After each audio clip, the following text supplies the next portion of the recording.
Alrighty everyone, welcome back. It is now March 10th of 2024, and given that all divisions over at the Walt Disney across the board are basically in chaos right now, not just limited to Bob Iger's cost-cutting measures, aka his cost containment plan, but also everything is connected to BlackRock, Vanguard, and State Street, really funding all of this DEI nonsense into all movies and television shows across the board as well, for everything Marvel, Star Wars, and just Disney flat out in general. This is Mike Zero. Subscribe if you're new and like this video to see future updates. You can also follow me at Mike01. I thank you all so very much for the great and kind support.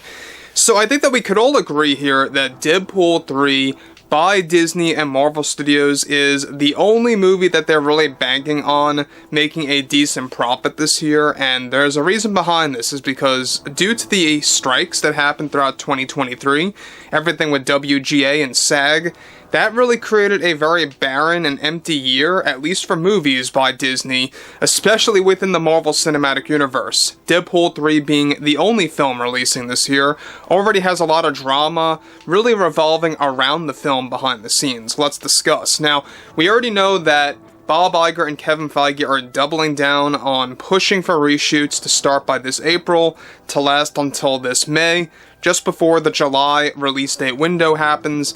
However, there's a lot of things going on between Ryan Reynolds, director Shawn Levy, and some other elements of the film that involve those like Brie Larson, we discussed this a couple of days ago, and She-Hulk actress Tatiana Maslany. So let's get into all of what's been going on here. Now, interestingly enough, with Bob Iger actively involved in damage control with Marvel Studios and all the expensive failures on the horizon for 2025, one major development has much to do with Ryan Reynolds and the current status of Deadpool 3. It turns out that the drama between Reynolds and actress Tatiana Maslany got even more intense after her cameo scenes as She-Hulk were just recently finalized to be cut and deleted from the third Deadpool film, some of which were either rehearsed, partially shot, or prepared for reshoots on the horizon that are about to begin by this April.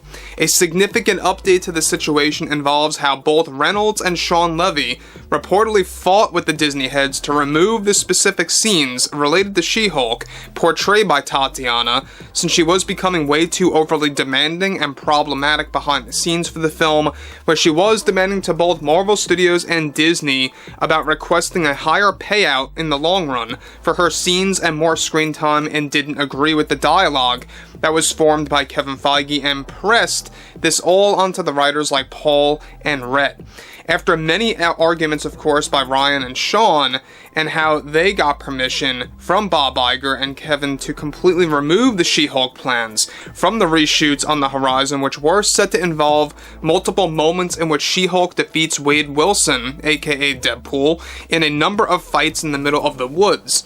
And they were both set to have a breaking the fourth wall moment at some point in the third act as well.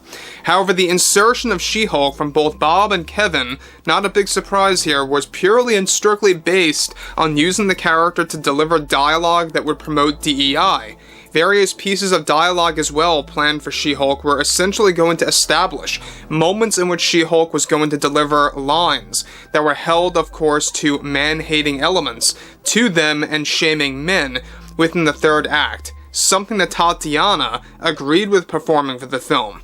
Already, Tatiana is reportedly engaged in so many heated conversations with the Disney higher-ups, after Ryan was the one who gave, of course, the final decision on excluding She-Hulk from the third act, and Tatiana is now fighting both Disney and, of course, the creators of Deadpool 3 to get her scenes reinstated. Now, a similar thing, as we covered just yesterday, happened to Brie Larson as Captain Marvel, and now the plan to rid of She-Hulk was finalized. The one scene that Ryan did not agree with the most reportedly involved She-Hulk beating Wolverine in a battle of pure ease, to the point that it was going to be embarrassing to the audience, and would involve improvised dialogue that was formed by Kevin Feige as well. Since Tatiana was fired, by, of course, as She-Hulk from Deadpool 3, she now reportedly holds no future in the MCU, at least where it stands right now, especially after She-Hulk Season 2 recently went south and went down the drain and was cancelled via Kevin Feige after the fan pushback and funds dwindling on their end for Marvel projects.